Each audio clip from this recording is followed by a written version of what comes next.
Today, I'm going to show you how to use the ruler in Tinkercad step by step so you can measure, position, and resize objects with much more precision. This is one of the most useful tools in Tinkercad when you want cleaner builds, accurate spacing, and faster editing without guessing dimensions.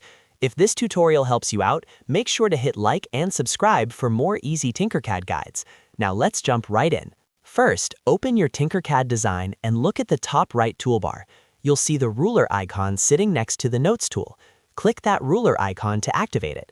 If you prefer keyboard shortcuts, you can also press the R key on your keyboard, and that will turn the ruler on instantly. Once the ruler is active, the next step is to place it on your workplane. Simply click anywhere on the workplane to drop the ruler into your design. For the best results, try placing it on a corner of your object or near the origin point. That makes it much easier to measure from a fixed reference point instead of guessing where everything starts. After the ruler is placed, click on any object in your design. As soon as you do that, Tinkercad will show measurement values connected to the ruler.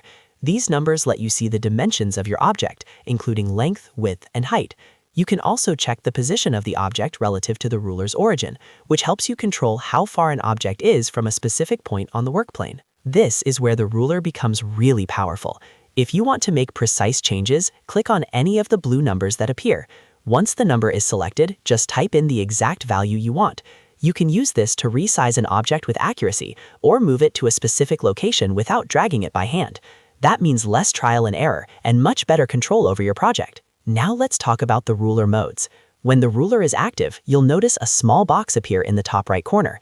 This gives you two options, midpoint and endpoint. Midpoint measures distances from the center of your object, which is useful when you want to align things around a center point. Endpoint measures from the outer edges or corners, and this is the default option. In most cases, endpoint is the most precise choice for building in Tinkercad because it gives you cleaner edge-to-edge measurements. If you're working on a detailed model, switching between these modes can save you a lot of time.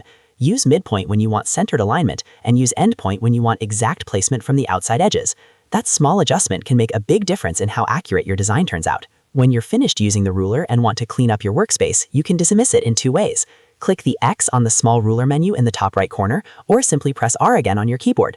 That will remove the ruler from your workplane and give you a cleaner view of your model. So that's how to use the ruler in Tinkercad.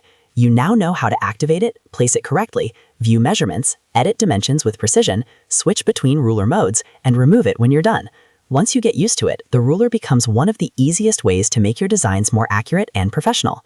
If this video helped you, please give it a like, subscribe to the channel, and turn on notifications so you don't miss the next Tinkercad tutorial.